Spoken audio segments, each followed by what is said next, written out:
ஒரு வீடியோ பார்த்தேன். கோயிலில் செருப்பு தொலைக்கிறது நல்லதா அப்படின்னு கேட்டிருக்காங்க. கோயிலில் மட்டும் இல்லை, எங்கேயுமே செருப்பு தொலைக்கிறது அந்த பொருளை வாங்கினவங்களுக்கு மனசு கஷ்டமாக தான் இருக்கும். திருடுறவனுக்கு நல்லாயிருக்கும்.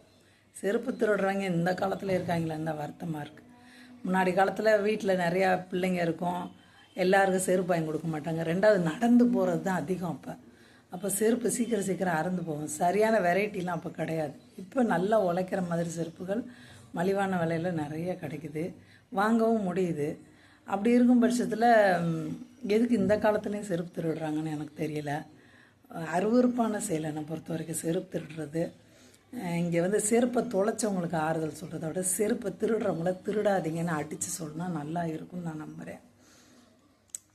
அது ஏற்கனவே ராகுவோட காரவன் சொல்லியிருக்கேன்னா, செருப்பு தொலைகிறது இயல்பில் சகுனப்படி நல்லது.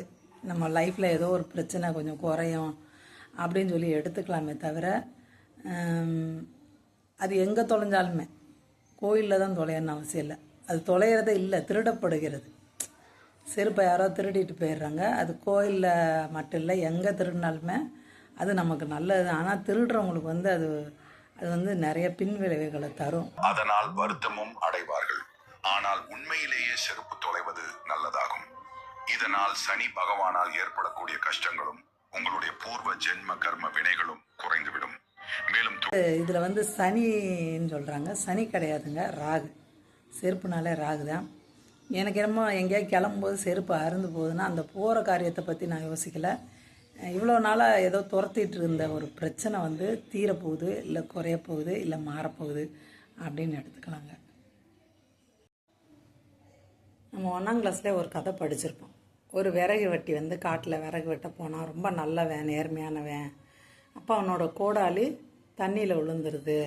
அப்போ ஒரு தேவதை அந்த தண்ணிக்குள்ளேருந்து ஃபஸ்ட்டு ஒரு தங்க கோடாலி எடுத்து காட்டுது, இது உன்னோட கோடாலியா அப்படின்ட்டு. அவன் இல்லைன்னு சொல்லிடுறான். அப்புறம் ஒரு வெள்ளி கோடாலி எடுத்துகிட்டு காட்டுது. அப்போ அவன் அதுவும் இல்லைன்னு சொல்லிடுறான். அப்புறம் 3ஆவது அவனோட இரும்பு கோடாலியை கொண்டாந்து காட்டும்போது, ஆமாம் இதுதான் என்னோடய கோடாலி அப்படின்னு சொல்லிட்டு அவன் சொல்கிறான்.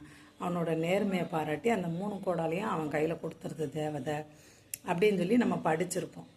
அது மாதிரி இப்போ நம்ம எவ்வளோ தேஞ்சு போன செருப்பு, எப்படி மோசமான செருப்பு வச்சுருந்தாலும் அடுத்த செருப்பு வர்றதட்டிக்கும் அதை தான் பயன்படுத்தணும். நம்மளோட கஷ்டம் நம்மளோட அப்படின்ற அந்த ஒரு மனநிலையில் நேர்மையாக வாழணுமே தவிர, அடா அந்த செருப்பு நல்லா இருக்குது, சூப்பராக இருக்குது, இந்த செருப்பு நம்மளால் வாங்க முடியாத செருப்பு, ரொம்ப காசு, நம்ம சுட்டுட்டோன்னா ஈஸின்னு சொல்லிட்டு அடுத்தவங்க செருப்பை திருடக்கூடாது.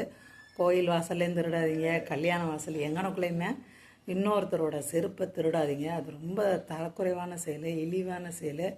அது உங்களோட கர்ம வினையை அதிகப்படுத்தும். சரிங்களா? அப்புறம் நீங்கள் எந்த கோயிலுக்கு போனாலும் அதை சரி பண்ண முடியாது. அதனால் தயவுசெய்து செருப்பு மட்டும் திருடாதீங்க. சரிங்களா? பசிக்கு திருடுறது ஒன்று தான் மன்னிக்கப்படும், மற்ற சொகுசுக்கு திருடுற எதுவுமே மன்னிக்கப்படாது.